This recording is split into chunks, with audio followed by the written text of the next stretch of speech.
my boy Rublev wins the Madrid Open. The Madrid Open, which was a very weird tournament. Like, we had Nadal exiting, super sad moment, getting beat. We had Sinner dropping out. We had a bunch of walkovers. We had FAA make the final after being in a huge lump, getting super lucky, getting a bunch of walkovers. It was a weird tournament. In the end, the final was entertaining, I must say. The final was entertaining. I believe Alcaraz, Sinner, and Nadal all went out in like 24 hours from the tournament. So it was a rough going by the Madrid Open. But in the end, the final was good. FAA won the first set. Rublev came in set 2, won that, and then won set 3 to win the championship. Good final.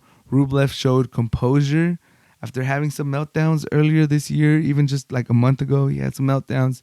It looks like my boy is finally learning how to keep it down a little bit, not explode, stay calm, and got it done. FAA, it's tough when you're getting double faults like that. It's tough, but I think he could use this as momentum for the rest of the season. I think he's now in the top 20 of the ATP, which is good for him because he had fallen to like 35, I believe.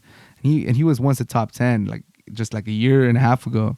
So for him to fall to 30, good for him to making it back to 20. He got lucky this season. I mean, he got lucky this tournament with 3 walkovers, but you can only play the person in front of you, so you can't really fault him for that. He got a good win, a great win actually, against Brood, who's one of the best clay players out there. So good for him.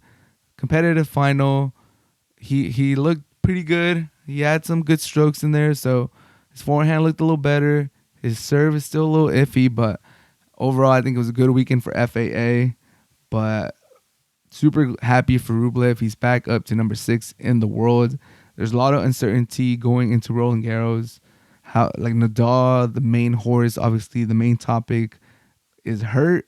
Doesn't look like he's gonna make it to even 70% Nadal by Roland Garros, so he doesn't look to be a major player for Roland Garros.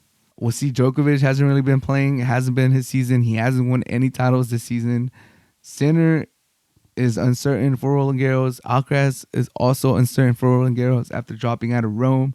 So there's a lot of uncertainty. And with Rublev having found this new serenity, this new calmness to him, this new composure, it might be the year. It might be the time. The iron might be hot. It might be right for the pickings for Rublev to finally make a semifinal. And who's to say win a slam? Like, he could really do that. He could really do that. Like, if you got a somewhat wounded Djokovic in your way, let's say Alcaraz and Sinner can't play, then you're going up against Tsitsipas, Ruud,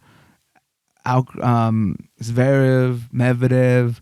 Like, you could beat those players. You could catch fire. You could beat those players. So I'm pumped up. Like I said, Rublev will always have a special place in my heart. Signing my hat at the first ATP tournament that I went to in my hometown, San Diego Open 2021, I believe. Super pumped that he did that. Great stand-up guy. So he's always going to have a fan in me. And I'm super happy that he won the Real Madrid Masters 1000. Great for him. His second Masters 1000. Coming back from a set down against FAA. Shout out to Rublev. Boy!